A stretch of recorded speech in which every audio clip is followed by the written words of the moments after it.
Hello everyone, and welcome to another DI concept analysis, a series of videos where I discuss about upcoming dinosaur concept arts released for Evrima. Today we will explore Acrocanthosaurus, its real-life counterpart, how it was in Legacy, and how it's going to be in the future. So without further ado, sit back and enjoy the video.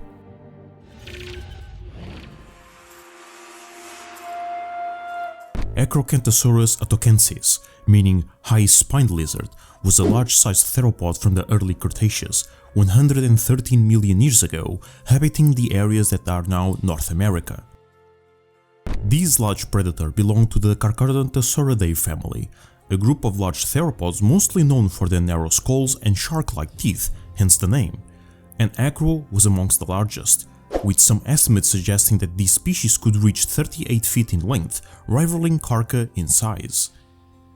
What distinguishes it apart from all other members of the family, however, are its unusually tall narrow spines, a similar feature present in Spinosaurus, although in this case it's in a much milder form.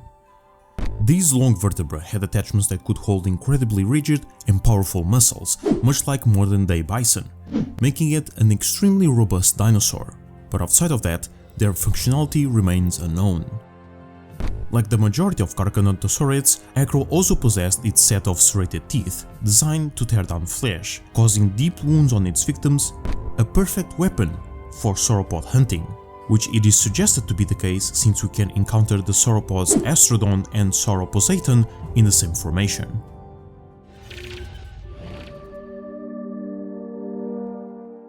Added in July 2016 to the progression game mode, Acrocanthosaurus was designed to be a high bleeder carnivore that would fill the link between mid and apex tier dinosaurs.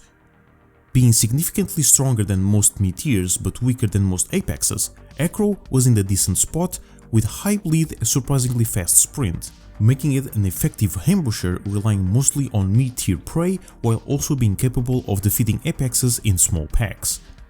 However, with the transition to survival, things took a turn for the worse. On that mode, some significant changes occurred, including some stat calculations, being that the reason why most sandbox dinosaurs have completely imbalanced stats, from completely useless to completely broken, and Acro was no different. Its bleed damage and speed remained pretty much the same, however its stamina and health regeneration really took a hit, especially the latter, making Acro the slowest dinosaur to heal in the entire game. So slow in fact that barely made it a viable option. Its actual health values were also less impactful in the new mode, making it much weaker against apexes. Nowadays, not only it is difficult to get a hands on these bad boys, but they are also not really that good of an option when people can simply grow a Giga or Rex for better survivability. But now that we have a brand new chunky model and a concept art alongside it, we are able to take all the information we can from it and speculate how it will perform in Evrima.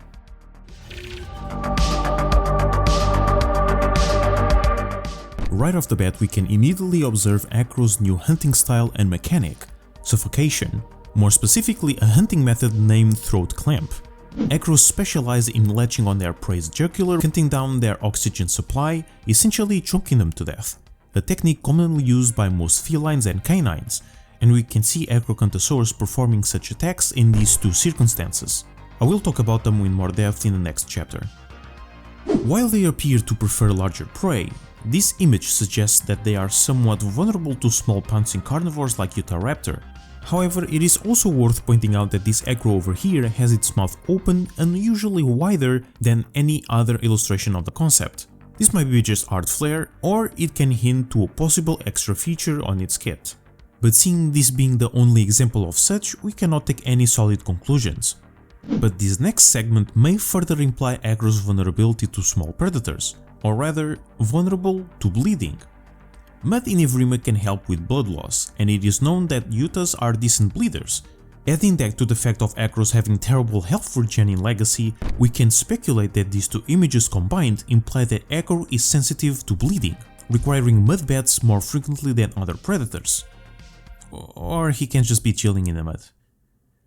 Another relaxing moment is this image where this resting Acro is getting a dentist appointment performed by these small pterodactylus. This happens in real life as well with crocodiles and birds. getting their teeth cleaned up to prevent diseases or infections, while the latter gets a free meal and temporary safety.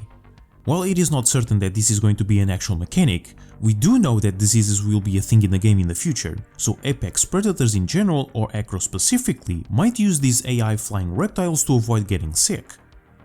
And lastly, we have these three Troodons staring at the passing Acro with the dead Dryosaurus in its mouth, possibly implying that Acros are so resistant to venom that Troodons don't even bother trying. Harder to know for sure, but it is a possibility.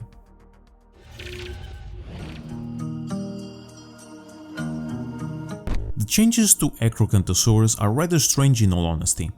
If you pay close attention to the entire concept, you can't see a single drop of blood anywhere, which is rather strange since Acro is an Acrocanthosaurid just like Giga, and yet they turned it into a non-bleeder that focuses on throat clamping. The niche itself is not the thing at fault necessarily, but rather this niche being given to Acro and not something else. On one hand, it would be obviously worse if they made Acro yet another apex bleeder, since it would heavily overlap with Giga, and that's automatically a problem. But this doesn't fit the species anatomy at all. Although yes, it is a video game and balance must be made for the benefit of everyone, but this is a clear problem of roster creep. Having so many dinosaurs to the point that some are given unfitting niches, or they simply don't get any niches to begin with. I explored this issue a while ago on this video right here, so if you are interested, feel free to check it out. Fortunately, yes, it is an unfitting niche, but it's not that big of a deal, let's be honest. If we can have a venomous Dilophosaurus, sure we can have an Acro that doesn't do bleed. With that somewhat nitpick aside, I believe they did a decent job with this one. With its high musculature from its spine, Acros are supposed to be a very robust and strong species, so seeing it wrestling with a mid-sized sauropod and a large ceratopsian, it's not that unrealistic. Although seeing a single specimen doing this by itself sounds a bit too strong though. It's definitely hard to say for sure, but outside of some weird design choices, I think it's a decent concept. At least this one is being competently portrayed, unlike other dinosaurs. But what do you guys think? Do you enjoy this new niche for Acro? Share your thoughts and opinions down below. If you want to watch previous concept analysis, there will be a playlist available in the end credits. If you are also interested in discussions about the Isle and its future, check out the rest of my content. A huge thank you to my Patreon supporters for supporting the channel and the content I create. If you wanna join the ranks, the link will be in the description. Don't forget to leave your thoughts and opinions down below.